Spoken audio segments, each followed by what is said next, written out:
میرے نبی نے فرمایا میرے بیٹے انس، تمہیں ایک عظیم سنت بتاؤں، عظیم۔ حدیث کا اسلوب یہ نہیں، میں اس کو زیادہ واضح کرنے کے لیے اس کا تھوڑا سا اسلوب بدلا ہے، مطلب ایک ہی ہے۔ میرے بیٹے انس، تمہیں حدیث پڑھ سناتا ہوں۔ یا بنی ان استطعت ان تصبح وتمسی وليس في قلبك غش لاحد فافعل، ثم قال وذلك من سنتي ومن احب سنتي فقد احبني ومن احبني كان معي في الجنہ۔ اس کو میں یوں بیان کرتا ہوں، میرے بیٹے انس، تمہیں ایک عظیم الشان سنت بتاؤں۔ ذالکہ کا ترجمہ، میں تمہیں ایک بہت بڑی سنت بتاؤں، بہت بڑی سنت۔ ہم تو ذرا ابھی نیچے نیچے چل رہے ہیں۔ میرے نبی نے کہا بڑی سنت بتاؤ۔ کہا یا رسول اللہ کیا؟ کہا صبح شام اپنے دل کو لوگوں کے بغض سے صاف کر دیا کر، صاف کر دیا کر، صاف کر دیا کر۔ جس گھر کو صبح و شام صاف کیا جائے کتنا وہ چمکدار ہو جائے گا۔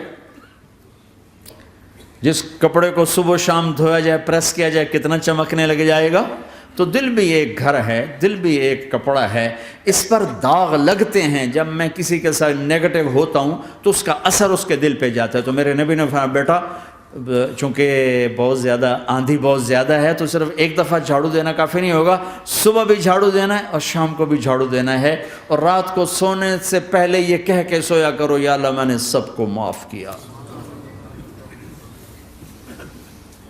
کوئی معافی مانگنے آ جائے تو دیر نہ کرنا، فوراً معاف کرنا، اور تم سے خطا ہو جائے تو معافی مانگنے میں دیر نہ کرنا۔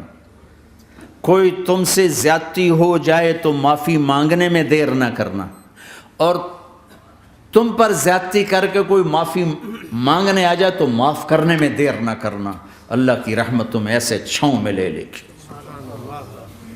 دل کو صاف رکھو، بے حساب جنت میں جاؤ گے، بغیر حساب جنت میں جاؤ گے۔ دلوں کو صاف کرنا سیکھ لو۔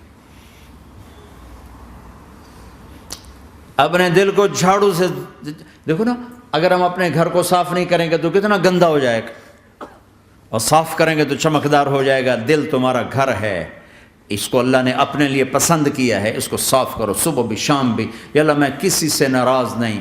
اگر تم اس مجمع میں ایسے لوگ بیٹھے ہو جو کسی سے تم بولتے نہیں ہو، بھائی بھائی ہے، دوست ہے، میاں ہے، بیوی ہے، چاچا ہے، بھتیج، آپس میں اگر تم کٹے ہوئے ہو، ہاتھ جوڑتا ہوں، اٹھتے ہی صلح کر لو۔ چونکہ میرے نبی کا فرمان ہے جب دو مسلمان آپس میں لڑ پڑیں اور بات نہ کریں تو اللہ ان کے سارے عمل مردود کر دے۔ تو کہتا جب تک یہ صلح نہیں کریں گے ان کا کوئی عمل قبول نہیں ہے۔ تو اپنے دل پہ پتھر رکھو، معاف کرو، خود جا کے معافی مانگو، چاہے جتنا اس میں تمہیں زور لگانا پڑے مانگو۔ اللہ کی قسم میرے نبی کا فرمان ہے معاف کرنے سے عزت گھٹے تو مجھ سے لے لو، معاف کرنے سے عزت نہیں گھٹتی۔